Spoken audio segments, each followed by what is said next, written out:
Kalikavu Poongode GLP സ്കൂളിൽ സ്പിക്മോക്കയുടെ ആഭിമുഖ്യത്തിൽ കുച്ചിപ്പുടി സോദാഹരണ ക്ലാസും അവതരണവും സംഘടിപ്പിച്ചത് കുട്ടികൾക്ക് വേറിട്ട അനുഭവമായി. അന്യം നിന്നു പോകുന്ന ഭാരതീയ കലാരൂപങ്ങളെ പരിരക്ഷിക്കുകയും തനിമ നിലനിർത്തി വരും തലമുറകളിലേക്ക് പകർന്നു നൽകുന്നതിനും വേണ്ടി ഡൽഹി ആസ്ഥാനമാക്കി പ്രവർത്തിക്കുന്ന സാംസ്കാരിക സന്നദ്ധ സംഘടനയായ സ്പിക്മോക്കയുടെ ആഭിമുഖ്യത്തിലായിരുന്നു പ്രത്യേക പരിപാടി.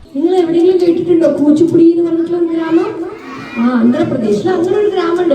നമുക്ക് മോഹിനിയാട്ടം എന്ന് പറഞ്ഞ ഗ്രാമമൊന്നുമില്ലേ? ഡോക്ടർ സ്നേഹ ശശികുമാർ നേതൃത്വം നൽകി. ഇന്ത്യൻ പൈതൃകത്തിന്റെ വ്യത്യസ്ത വശങ്ങളെക്കുറിച്ചുള്ള അവബോധം സൃഷ്ടിച്ച് ഔപചാരിക വിദ്യാഭ്യാസത്തിന്റെ ഗുണനിലവാരം വർദ്ധിപ്പിക്കുകയും അതിന്റെ മൂല്യങ്ങൾ ഉൾക്കൊള്ളാൻ യുവമനസ്സുകളെ പ്രചോദിപ്പിക്കുകയും ചെയ്യുക എന്നതാണ് സ്പിക്മോക്കയുടെ ലക്ഷ്യം. ചടങ്ങിൽ കുച്ചിപ്പുടിയുടെ ചരിത്രത്തെക്കുറിച്ചും അതിന്റെ വിവിധ തലങ്ങളെക്കുറിച്ചും വിശദീകരിക്കുകയും കുട്ടികൾക്ക് പരിശീലനം നൽകുകയും ചെയ്തു. School PTA president P. Ashraf, പ്രധാനാധ്യാപിക ഉഷ എന്നിവർ നേതൃത്വം നൽകി.